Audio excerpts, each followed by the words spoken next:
Okay, so in terms of awareness, we have Judgment, the major arcana, and we have the King of Wands. So Judgment, we see the gray people rising out of their coffins, listening to the angel blow the horn, the fanfare, the call, listening to the call. They may say, I'm ready to leave the darkness. I'm ready to feel reborn. I'm ready to leave behind the part of my life where I maybe feel a little dead inside, where I feel that I'm not reaching my potential as a person, my highest self.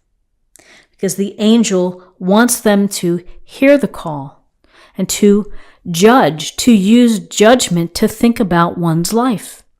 And when we get this call, regardless of age, regardless of timing, we hear it, we sense it, and we begin to think about, where we are, where have we been, where are we headed.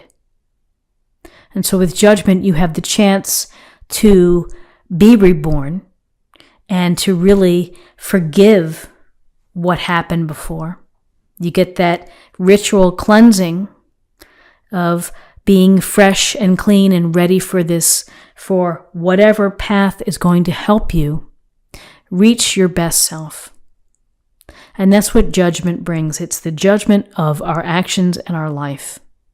Judgment happens right at the end of the major arcana through our journey, as if to say, now what have you learned? Where are you?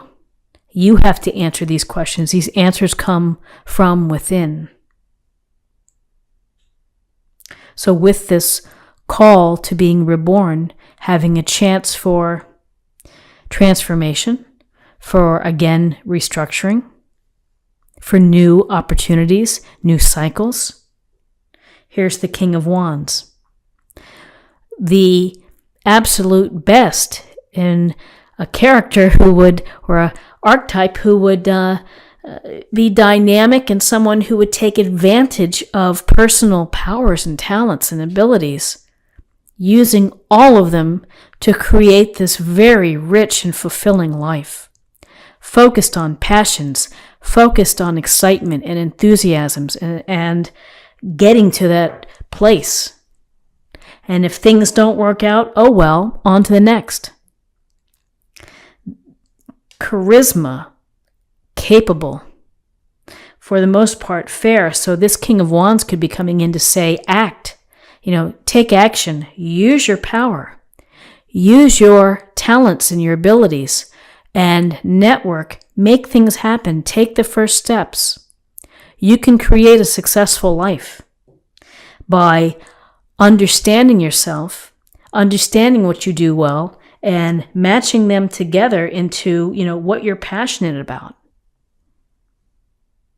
So follow your passions, and there's a sense here of activity, of networking here too that I see, of getting out there and meeting people. This is the type of dynamic energy when you go to a party and there's someone who just is holding court and you're just listening and you're like, wow, they're so interesting, or they're so unique, and it's very captivating.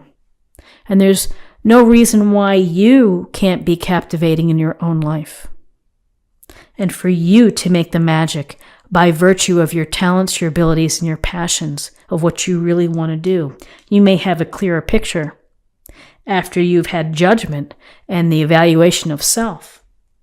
So in terms of guidance, we have the youthful energy of the Page of Pentacles, and we have the Hanged Man, major arcana. So the Page of Pentacles is the desire for knowledge, the desire to work hard, be responsible, to do what it takes to get the job done, to put in my best research and effort and write my best paper and turn it in. So there's this very sincere desire to learn, to become more experienced through study, through servitude.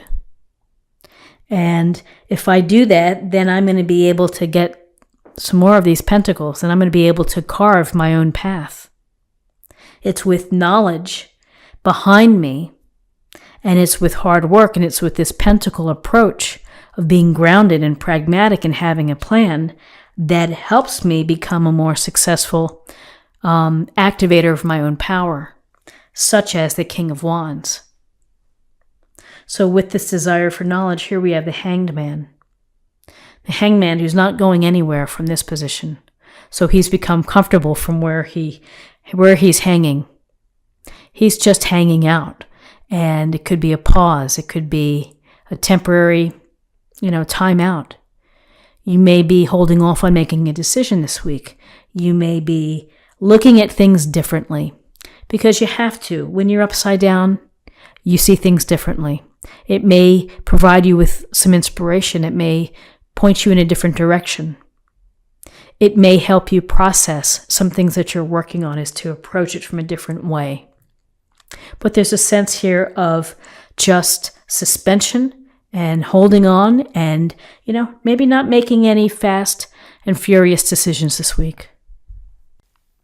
So in terms of possible outcomes, we have the Six of Cups and we have the High Priestess, Major Arcana. So interesting together. The Six of Cups, it's about giving and receiving, of doing so to be able to help others when you're in a position to, and to think about others and to help them get what they need in order to get back on their feet. So here the merchant's giving these beggars, he's giving them some coins. He's also holding the scales. It's a little disconcerting to see that. Do we really measure out how we help? Perhaps for some, they do. Perhaps when it comes to charities, they're very focused on how much they're able to provide. So, maybe that's the way to think about it. But when you're in a position when you need support, ask for it. Ask for help. More often than not, people are wanting and willing to help you. And if you feel that you're still not getting what you need, there are organizations. Reach out. And when you are in a position to help, and particularly here in the States this week, to be able to volunteer, to do something to help someone less fortunate, it has a lot of meaning to it to do that. And then along with this sense of giving and receiving, we're getting a strong message here, which is to pay attention to your intuition, your inner guides. The High Priestess is the feminine ideal of knowledge, self-knowledge, understanding yourself. Often similar, I think, to the Judgment card. This High Priestess is passive, may take time to meditate, to reflect, to think about life, to think about what's going on underneath your heart and the subconscious. It's also tuning into your intuition and your inner guides. Listen to your inner guides. Trust your hunches. Pay attention to dreams, numbers that you may see on a license plate or on a house number or whatever. Look at the numbers. Listen to the random things that pop in. They can have meaning. It's important to allow the messages to come through. So paying attention to your intuition this week. Always great advice. It's nice to see the High Priestess. So Cancer, this is what I have for you for the week. Let's see what we have in terms of an affirmation for the week or a meditation point. Health and healing. Hilarion, if I'm pronouncing that correctly. So health and healing, to watch your energy levels this week, your travel, your stress. Sometimes for those at Thanksgiving can be really stressful. It can be overwhelming. So be mindful of that. Do little things. Carve out some time to meditate, to reflect, to walk in nature, to have a nice hot bath. And finally, let's choose a card for love. Take a chance on love. When we start to love, our lives are changed forever. And love is open-ended. Loving friends, loving what you do. Take a chance on love. It's such a vital an important emotion is to give love and to be able to receive love.